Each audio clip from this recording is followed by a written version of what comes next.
She was only 8 years old, her small body trembling in the freezing night, when a police officer found her collapsed on the snow. In his arms, she looked fragile, almost lifeless. But beside them walked a German shepherd whose instincts told him this was no ordinary accident. What happened next inside the hospital shocked everyone. Hidden wounds, a secret no child should carry, and a rescue that would change the meaning of family forever. This isn't just a story of survival. It's a story of courage, loyalty, and a bond that could heal a broken soul. If a loyal dog and a determined officer could bring hope back to one little girl, imagine what could happen in your town. Would you believe it? Or about? The night in Denver was brittle with cold, the kind of winter evening where the air itself seemed to bite at exposed skin, and the silence of the suburbs carried its own weight. Snow blanketed the streets like a heavy quilt, muffling the sound of traffic and swallowing footsteps whole. A thin veil of fog rose from the frozen asphalt, and street lamps glowed like distant stars, casting halos in the swirling flurries. Patrolling this near emptiness was Officer Jack Miller, a man in his late 30s with a frame honed from years of service in both the military and the police. Jack stood just over 6 feet tall, broad-shouldered, with a jawline cut sharp as the Rocky Mountains and stubble peppered with flecks of gray. His hair was dark chestnut, usually trimmed close to regulation, though tonight the falling snow dusted it white. His eyes, a deep steel blue, carried a heaviness that was not born merely of fatigue. They belonged to a man who had seen more than his share of grief. Years earlier, his younger brother had died in a drunk driving accident, a senseless tragedy that had left a permanent scar on his sense of duty. Since then, Jack had dedicated his life to vigilance, determined that no one else under his watch would fall victim to negligence or cruelty.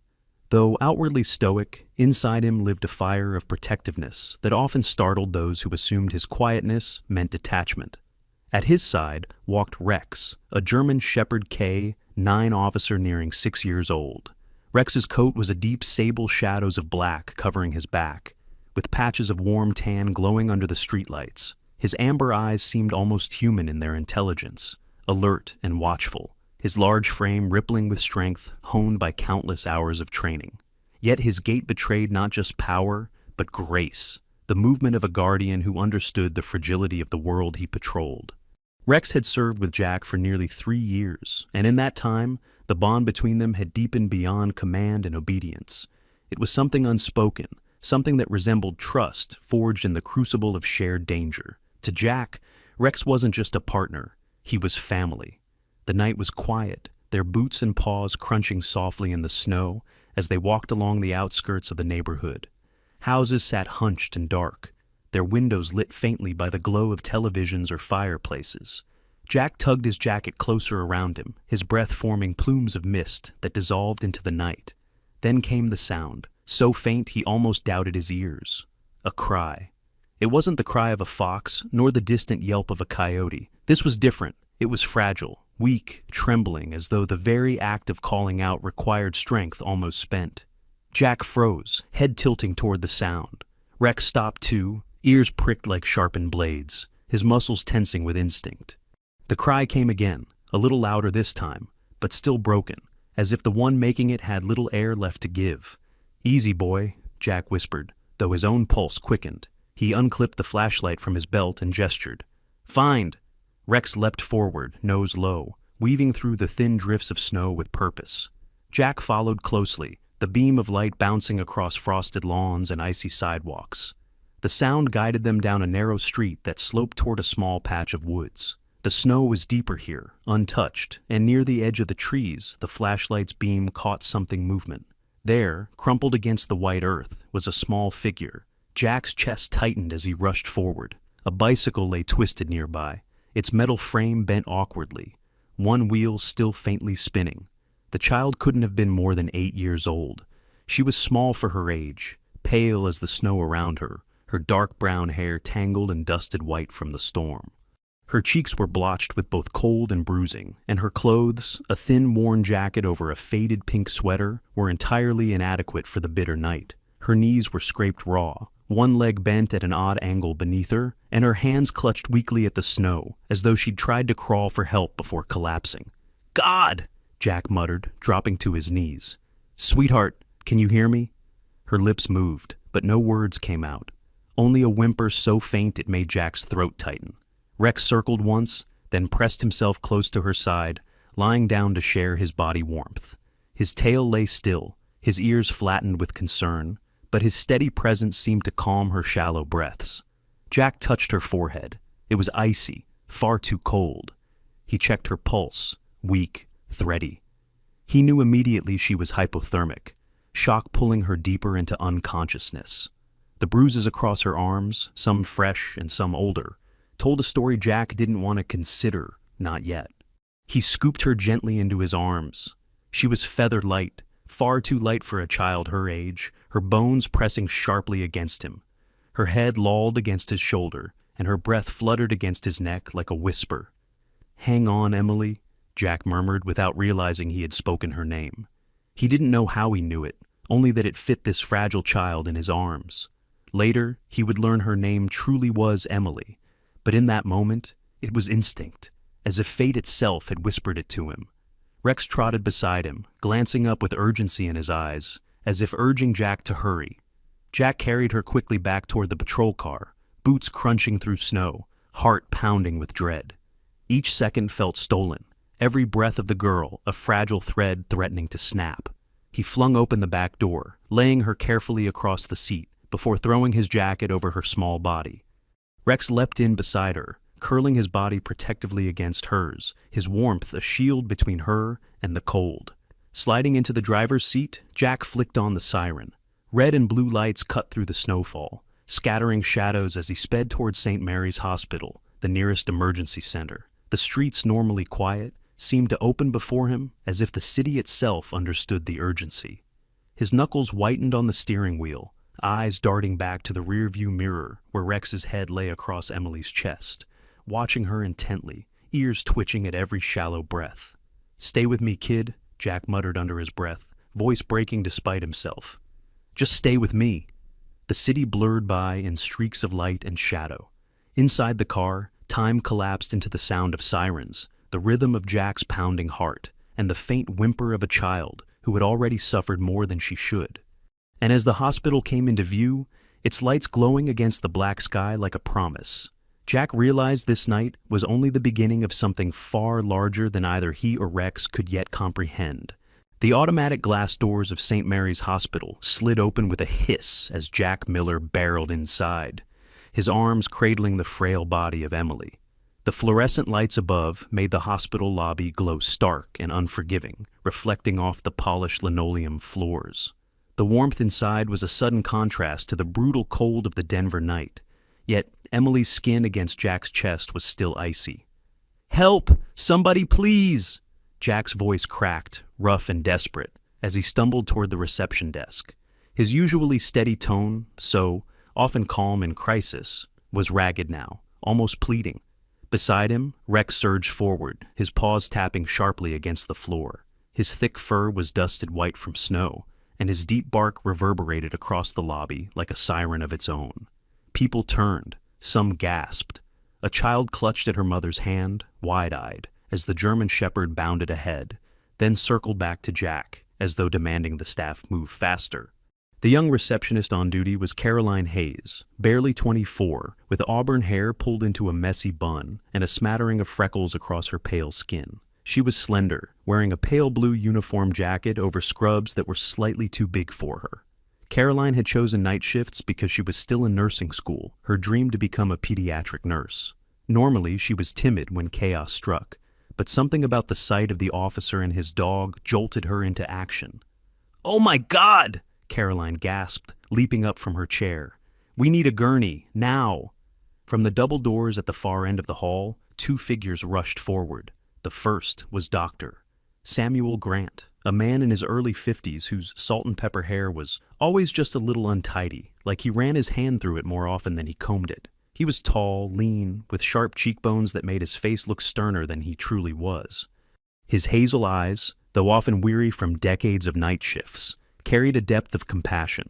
Once, long ago, he had lost a daughter to illness, a wound that had never fully closed, but had driven him into pediatric medicine with relentless devotion. His colleagues described him as calm in crisis, steady as a mountain.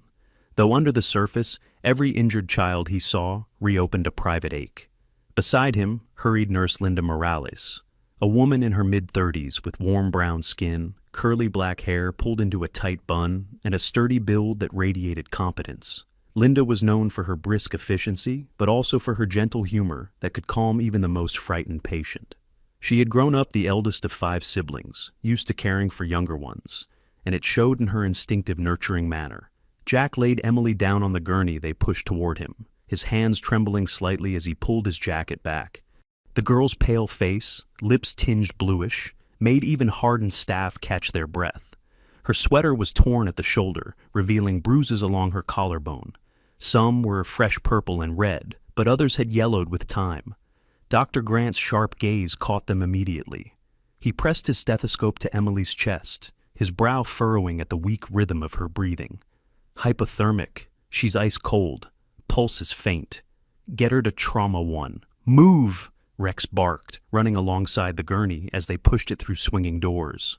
His deep growls startled a few patients in the waiting area, but Jack murmured, "Easy, boy," though he himself felt anything but easy. Caroline, still shaken, grabbed a clipboard and followed, while Linda began rattling off instructions. Blankets, warm IV fluids, oxygen on standby. Her voice was crisp, commanding, the kind that cut through panic. Jack followed until a nurse raised a hand to stop him outside the treatment bay. "Sir, you'll have to wait out here."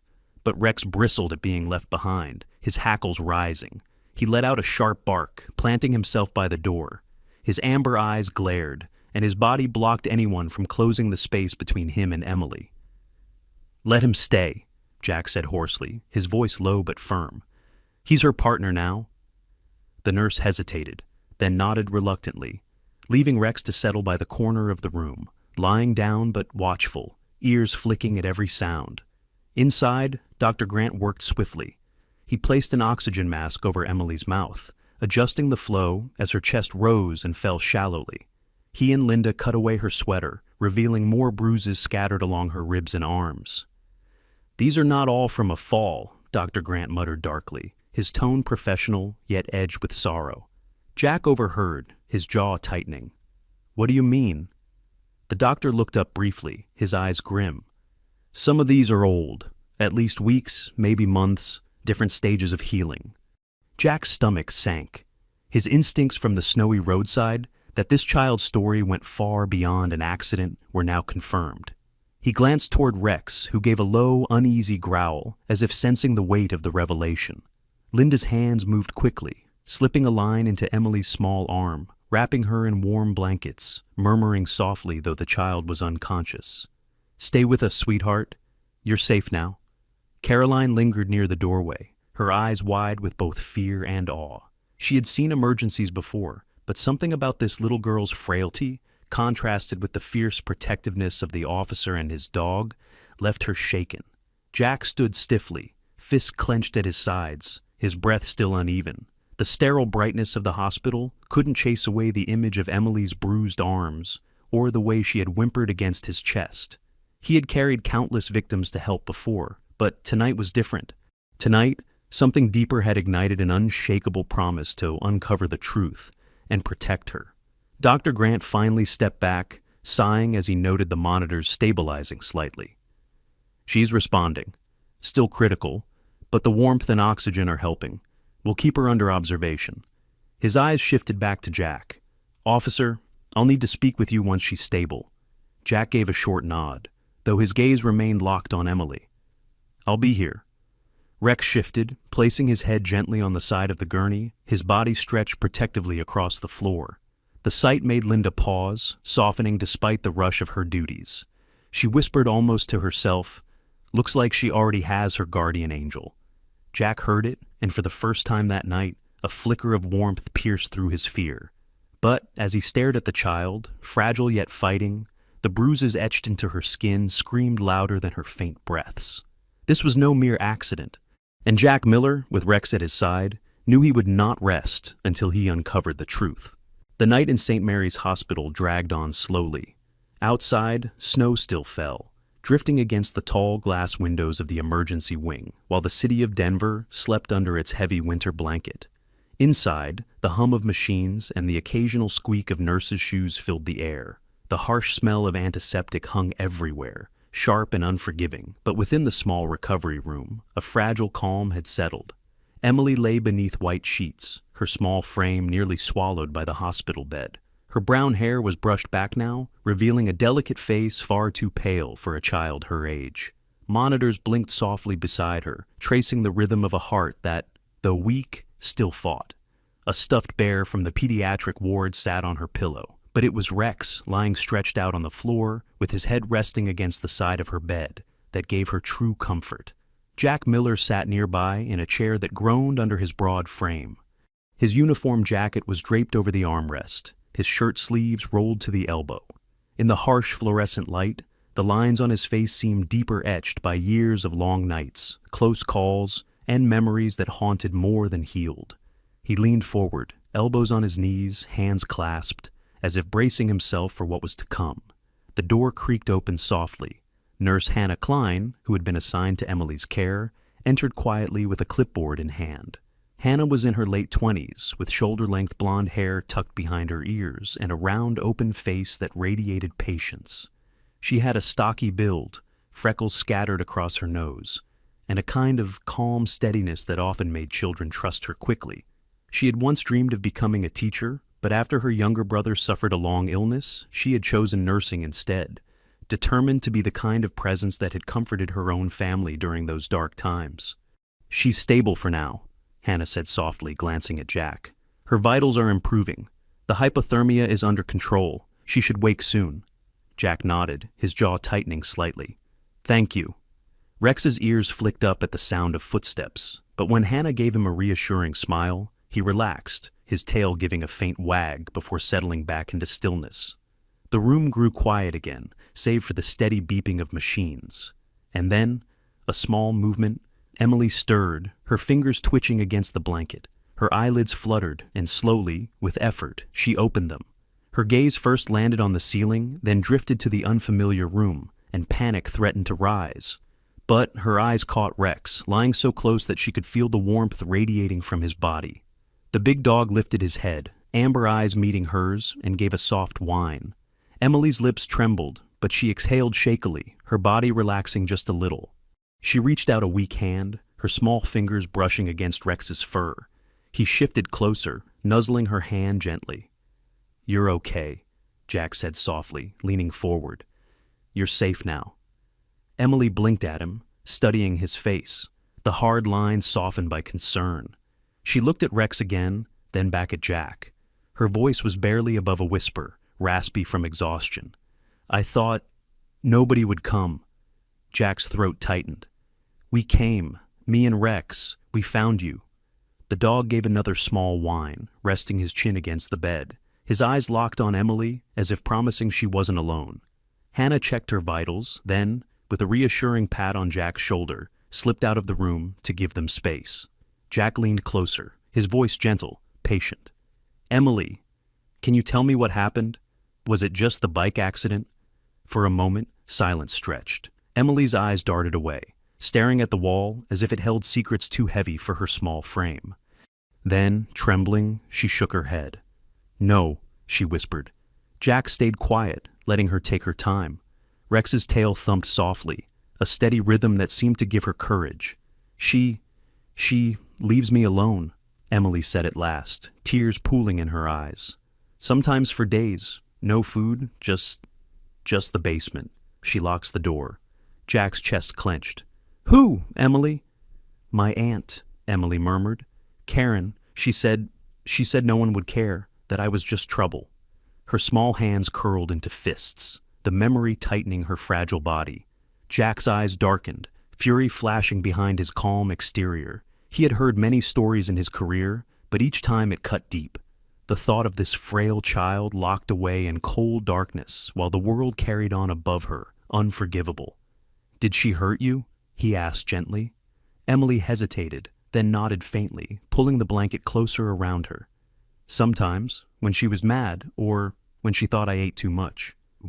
Jack inhaled slowly through his nose, trying to steady the storm rising in him. He glanced at Rex, whose ears had flattened, his body tense. Even the dog seemed to understand. Jack reached forward, his large hand resting lightly on Emily's blanket-covered arm. "You're safe now. Do you hear me? She can't hurt you here. I promise you that." Emily studied his face, as if testing the weight of his words. Then slowly she nodded, tears slipping down her cheeks. Rex, as though sensing the moment, climbed up just enough to rest his head gently on her lap. Emily's small hand trembled, but found the courage to stroke his fur. His warmth seemed to steady her, each stroke easing her fear. Jack sat back, though his mind raced. The bruises, the neglect, the basement. This was no accident. This was abuse, and if Karen Davis thought she could hide it, she hadn't counted on Emily surviving long enough to be found. For now, though, Jack knew one thing mattered most. Keeping Emily safe, here and now, under the glow of hospital lights and the steady heartbeat of a loyal dog at her side. But in the back of his mind, suspicion had already taken root, firm and unyielding. Something was very, very wrong, and he would not stop until the truth was fully uncovered. The snow had not let up by the following evening. Denver's suburban streets were muffled under a fresh layer, the houses outlined like ghostly shapes in the dim streetlights. Jack Miller stood outside the hospital, his breath clouding in the frigid air. Inside, Emily slept peacefully for the first time in days. Rex curled faithfully by her bedside. But Jack couldn't shake the words she had whispered. Basement, locked doors, days alone. Now, with Emily stable and watched over by the nurses, Jack knew he had to follow the trail before it went cold. He had no warrant yet, no official order, but his gut told him this was more than neglect. It was abuse, and the signs had been hiding in plain sight. Jack stepped back inside the hospital and walked down the corridor to the pediatric wing. Nurse Hannah Klein, her blonde hair now tied back into a neater ponytail, was checking a chart outside a patient's room. She looked up when Jack approached. "She's resting," Hannah reassured softly, knowing exactly why he was there. Jack gave a brief nod. "I won't be long, but I need her clothes, the ones she came in with. They might help." Hannah hesitated. "They're torn and bloody, Jack. Are you sure?" "I need Rex to track her story," Jack interrupted gently. "Sometimes a dog can show us what people can't." Hannah searched his face for a moment, then gave a small nod. "All right, they're in a bag in the evidence locker. I'll get them." Minutes later, Jack and Rex were standing outside again, the bag in hand. Jack crouched and pulled out the faded pink sweater Emily had worn. It smelled faintly of smoke, mildew, and something else, something metallic. He held it down. "Find," he whispered. Rex's ears flicked up. He pressed his nose against the fabric, inhaled deeply, then began pacing in circles, nostrils flaring. His muscles stiffened, and with a sharp bark, he lunged forward into the snow, pulling against the leash. Jack followed, his boots crunching as they left the hospital behind, and turned down the road leading toward the outskirts of town. The streets grew darker, fewer lamps lighting the way. Houses gave way to old warehouses, abandoned lots, and stretches of skeletal trees. Jack kept one hand on the leash and the other near his holster, his instincts alive with caution. After nearly half an hour, Rex slowed, his nose pressed low to the ground. He led Jack to a sagging property at the end of a narrow lane, a house that looked long forgotten. Its paint was peeling, the shutters dangling loose, and the roof sagged under years of neglect. A chain-link fence, bent in several places, surrounded the yard. Jack's jaw tightened. This was no place for a child. He pushed the gate open, the metal groaning. Rex barked once, low and sharp, then pulled Jack toward the back of the house. There, half buried under snow, was a bulkhead door leading to a basement. Its padlock had been broken, as if forced open before. Jack knelt, running his gloved fingers over the wood, and felt the splinters of age. "Easy, boy," he muttered, shining his flashlight. The beam cut through the darkness of the basement as Jack pried the doors open. A wave of cold, stale air hit him, thick with the smell of mildew and rust. He descended slowly, Rex pressing close beside him, hackles raised. The beam of light revealed a bare cement floor, stained in patches darker than the rest. Chains clinked faintly as Jack moved the light. Against one wall, a rusted pipe held an old rope, its fibers frayed but stiff with old use. Jack's stomach dropped. Rex sniffed, circling the space, then stopped at a corner. He barked furiously, scratching at the floor until small flecks of dried brown came loose. Jack crouched, his stomach twisted when he saw it blood. Old, dried, but unmistakable. He swallowed hard, forcing his voice steady. "Good boy. You found it." Every instinct in him screamed with anger. The image of Emily curled in this basement, locked away, bruised and hungry, made his chest ache with rage. As he swept the beam wider, more details emerged. A broken chair, a dirty mattress shoved against the wall, the remains of what looked like empty food cans rusting in a corner. This wasn't just neglect. This had been a place of confinement. Jack exhaled slowly, gripping the flashlight tighter. He had seen crime scenes before, but knowing Emily had endured this left a deeper scar. Suddenly, a voice behind him startled him. "Officer Miller?" Jack spun, hand on his holster. A man stood at the top of the basement steps. He was middle-aged, perhaps in his late 40s, tall and thin with a wiry frame. His skin was pale, his dark hair thinning at the temples. His narrow face was marked with deep frown lines, and his clothes, a plaid jacket and worn jeans, smelled faintly of cigarettes. Jack's flashlight caught his eyes, and for a second they gleamed sharp and suspicious. "Who are you?" Jack demanded. The man raised his hands quickly. "Easy, I'm Harold Jenkins. I live across the street." His voice was raspy, worn from years of smoking, but his tone carried a nervous honesty. "I saw your car and the dog. Thought maybe it was squatters again." Jack studied him carefully. Harold's hands were rough, his nails blackened with dirt, and his thin frame seemed tired, worn from labor. He looked like a man hardened by years of solitude. "You've seen people in here before?" Jack asked. Harold nodded, shifting uncomfortably.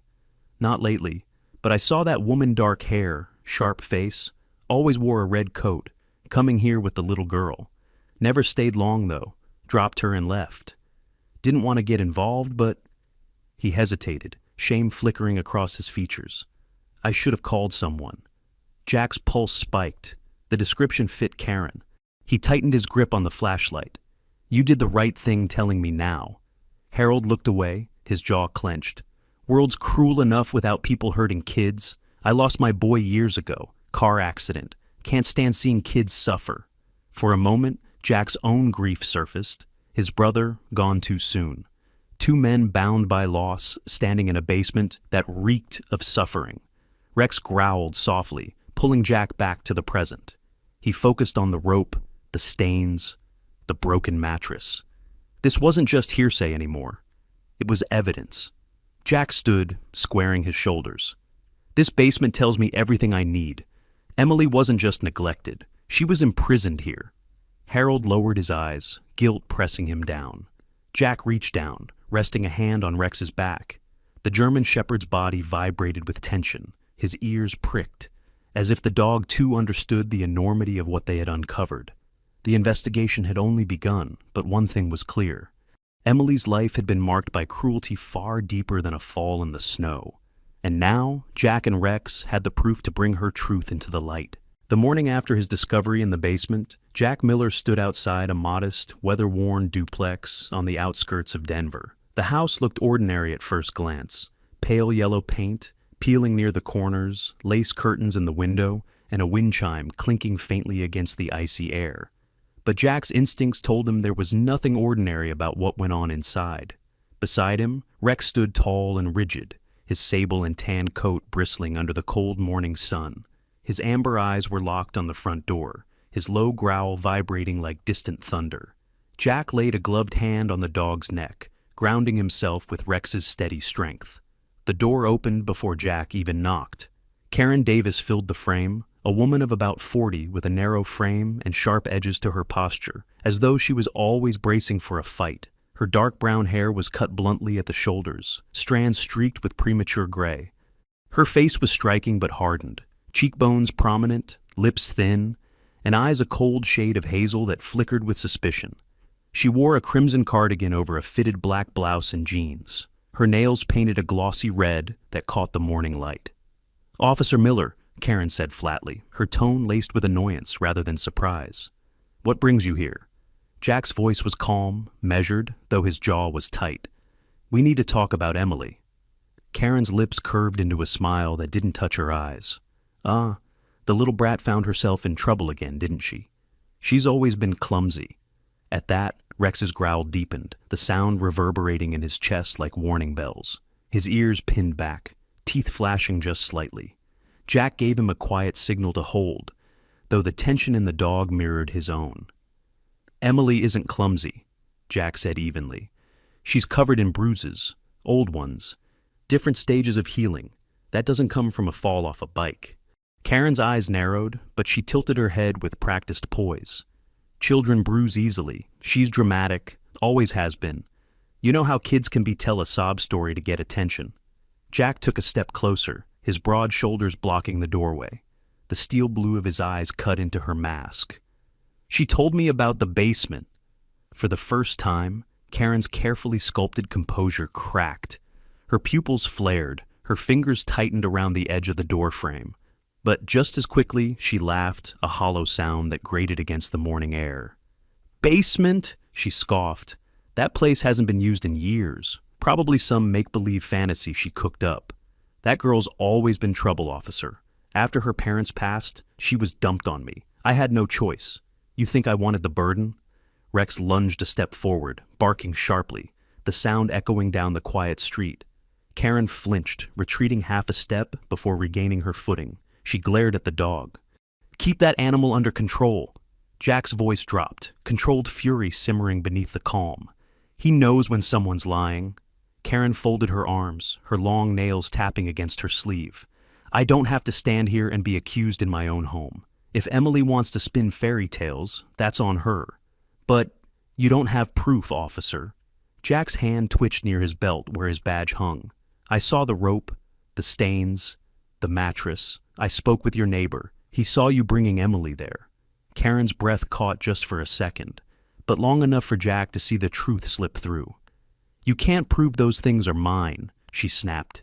"Anyone could have been in that old place. You're grasping at straws because a kid told you some story while high on painkillers." Jack stepped closer still, his voice quiet but edged with steel. "She's not lying, and you just admitted you knew about the basement, though I never said where it was." Karen's lips parted in shock before pressing tightly together. Her cheeks flushed, a crack in the armor she wore so tightly.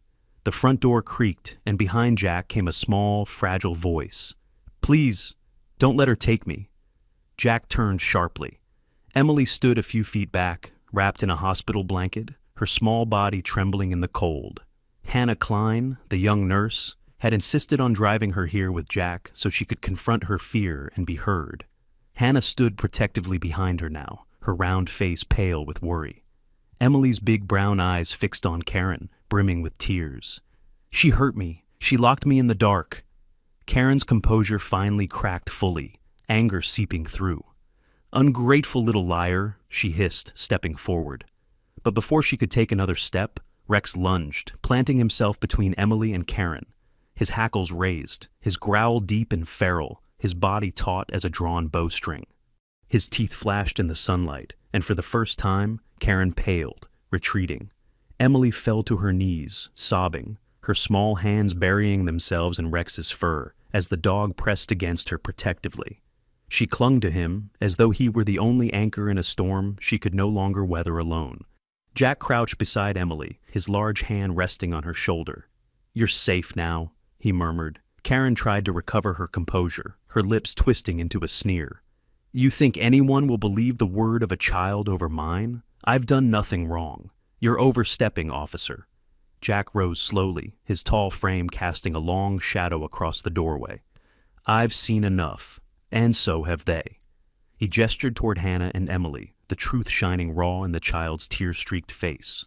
Rex barked again, sharp and decisive, his body still coiled like a spring between Emily and danger. Karen faltered, her eyes darting nervously. For the first time, her arrogance slipped, replaced by something closer to fear. Jack's voice was low, unyielding. "You can talk your way around neighbors and hide behind closed doors, but you can't cover the truth anymore. It's over, Karen." And with Emily sobbing into Rex's thick fur, Jack knew the tide had finally turned. The following week, the Denver sky turned pale blue, the storm clouds finally retreating after days of heavy snow. Outside St. Mary's Hospital, the streets glistened with melting ice, but inside the walls of the pediatric wing, warmth and change were taking root. Emily had been officially placed under protective custody, separated from Karen Davis by court order. The paperwork had been swift, thanks to the weight of evidence Jack uncovered: the ropes, the stains, the testimony of Harold Jenkins, and most importantly, the photos documenting Rex's discovery in that basement. Karen was facing charges of child endangerment and abuse, and though the wheels of justice turned slowly, Emily's freedom had already begun. Jack leaned against the whitewashed hallway wall, arms crossed. His tall frame was wrapped in a dark navy sweater and jeans now, civilian clothes that made him look less like an officer and more like a guardian. The shadows under his steel blue eyes spoke of sleepless nights, but today there was a softness there that hadn't been present before. At his feet, Rex lay sprawled comfortably, his sable and tan coat brushed to a sheen. The 6-year-old German shepherd looked regal, his amber eyes bright, his ears flicking at every sound in the corridor. Even in rest, Rex carried himself like a sentinel, ready to spring into action. Nurses passing by often paused to pat him, murmuring, "Good boy."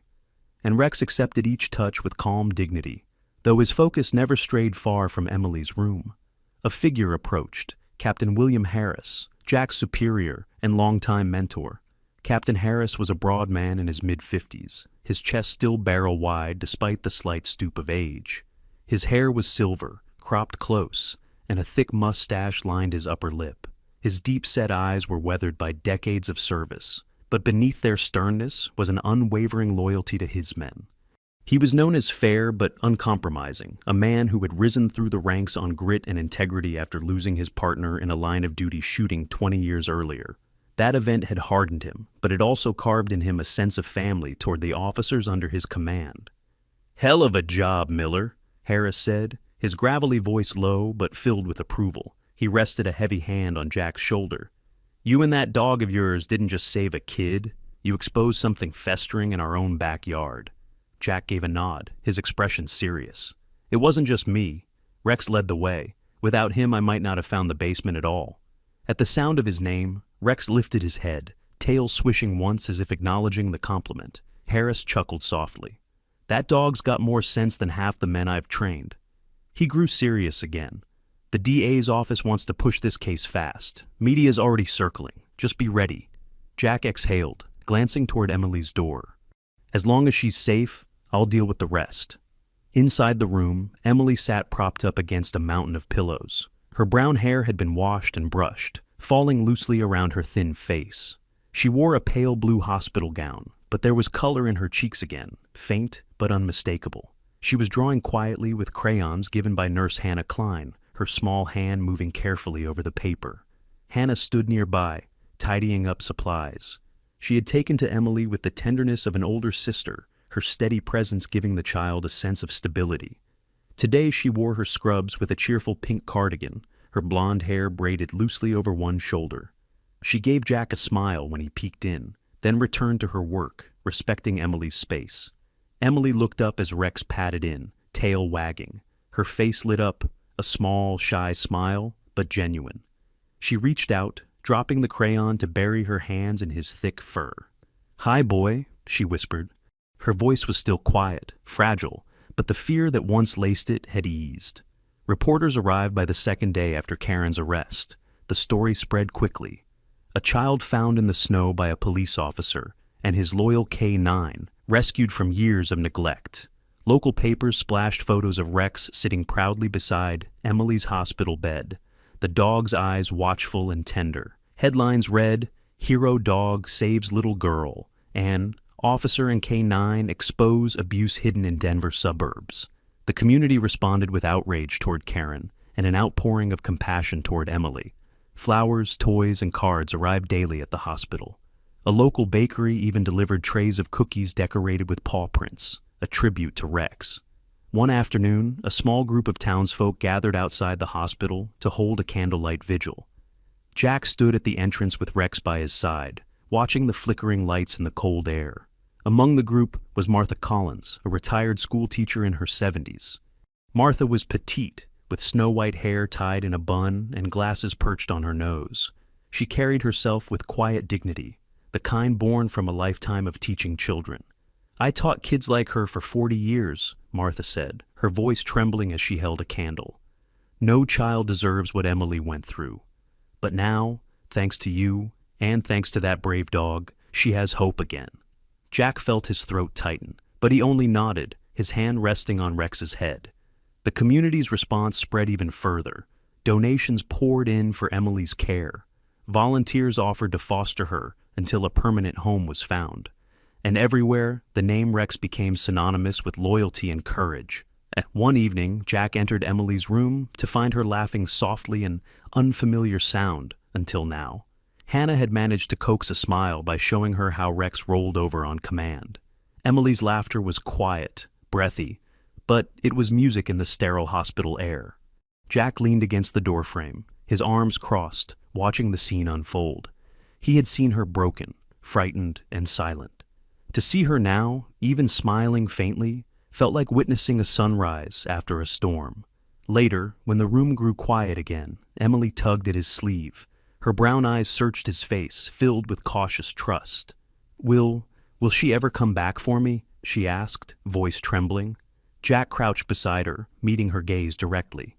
"No," he said firmly. "She won't hurt you again. That's a promise." Rex pressed his head into Emily's lap, as if sealing the vow. Emily sniffled, then managed another fragile smile. Okay. It was the beginning of healing, small, uncertain steps, but steps nonetheless. And as the night settled over Denver, Jack realized the case had grown beyond a police report or court file. It had become a symbol, a reminder that one child's voice, once silenced, could stir an entire community to action. And at the center of it all was Rex, the loyal guardian who had refused to let Emily's suffering remain in the shadows. The snow that once blanketed Denver had melted into patches of soft grass and wet earth. Early spring had arrived, bringing with it a warmth that thawed not only the city streets, but something within the hearts of those who had carried the weight of winter's cold truths. For Jack Miller, it meant more than just another season. It meant a beginning.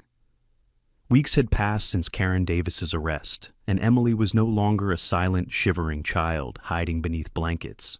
She had begun to blossom, her cheeks regaining color, her laughter returning in shy but growing bursts. Her large brown eyes still carried shadows, but behind them now flickered light. The little girl was rediscovering what it meant to be safe, to be wanted. Jack sat at his modest home on the edge of Denver, a 2-story brick house with a small porch and a fenced yard, where Rex often patrolled proudly. The house had once felt too big for a man living alone, its silence oppressive after years of bachelorhood. But now, with Emily's soft footsteps on the stairs and the sound of Rex's paws padding across the floor, the house felt alive. The process of adoption had not been simple. Court hearings had stretched on, paperwork had piled up, but Jack had stood tall through every question, his steel blue eyes steady as he declared his intent to become Emily's guardian. He spoke of finding her in the snow, of Rex's loyalty, of the small hand that clung to his uniform sleeve as if to life itself. Judges listened, social workers debated, but in the end, no one could deny what was plain to see. This girl had found her protector, and he had found his daughter. One such social worker, Margaret Lewis, had visited frequently during the weeks leading up to the final approval. Margaret was in her mid-40s, tall and slender, with sandy blonde hair usually pulled into a practical bun. She had a warm smile, but eyes that missed nothing. Years of working in child welfare had made her both compassionate and wary. She had seen too many promises broken. Yet, as she sat in Jack's living room, watching Emily giggle softly while Rex rolled on the carpet, Margaret felt something genuine radiating from the trio. "She trusts you," Margaret had said, jotting notes in her leather-bound folder. Her voice was firm, yet gentle. "That doesn't come easily for a child who has been through what she has." Jack had met her gaze steadily. "I made her a promise. She deserves someone who keeps promises." Now, the adoption papers were signed. Emily Miller. It was the first time she had written her new name on paper, the letters uneven but bold, as if claiming her place in the world. On the morning of their first official day as a family, Jack brewed coffee in the kitchen while Emily sat at the table in a bright yellow dress Margaret had gifted her. Her hair was brushed neatly, tied back with a ribbon, though a few strands had already escaped to frame her small face. She held a piece of toast with jam, swinging her legs under the chair, her eyes sparkling with anticipation. Rex, ever the sentinel, sat beside her, his amber eyes fixed on the toast with patient longing. His thick coat glowed in the sunlight pouring through the window, and when Emily giggled and offered him a small piece, he accepted it delicately, his tail thumping against the floor. Jack leaned against the counter, watching the scene with a softness that surprised even himself. He had lived through years of solitude, his life defined by duty and the ghosts of those he couldn't save. But now, watching Emily feed Rex and smile with unguarded joy, he felt the quiet healing of wounds he hadn't realized were still open. That afternoon, the three of them went to Washington Park, one of Denver's wide, tree-lined escapes from the bustle of the city. The park was dotted with families flying kites, joggers tracing the paths, and couples walking hand in hand. Spring flowers had begun to bloom, splashes of color pushing through the thawed earth. Emily skipped ahead a few steps, her small hand clutching Rex's leash. The sight of the big German shepherd walking so gently beside her drew smiles from passers-by. Children pointed and whispered, "Look at the police dog," while adults offered nods of admiration. Jack walked behind them, hands in his jacket pockets, his heart swelling at the sight. He had never imagined this: a daughter, a home, a dog that was more than a partner, but a guardian angel woven into their lives. As they reached a quiet corner of the park where the trees arched overhead, Emily stopped. She turned back to Jack, her brown eyes shining with a sincerity that cut through the crisp spring air. She dropped Rex's leash and ran into Jack's arms, throwing her thin arms around his neck. "Daddy," she whispered, the word trembling but strong, "I found my home." Jack froze, the words sinking into him like sunlight breaking through clouds. Slowly, he tightened his arms around her, pressing his cheek against her hair. "Yes, sweetheart," he said, his voice thick with emotion. "You're home." Rex circled them, tail wagging, then settled at their side, pressing his head against Emily's leg as if to claim her too. For a long moment, the three of them stayed there in the park, the man who had carried a child from the snow, the dog who had uncovered her truth, and the girl who had finally found safety. Together, they stood not as broken pieces, but as a whole, a family. The sun dipped low, casting golden light across the park. Families packed up picnics, joggers slowed their pace, and laughter echoed across the open fields.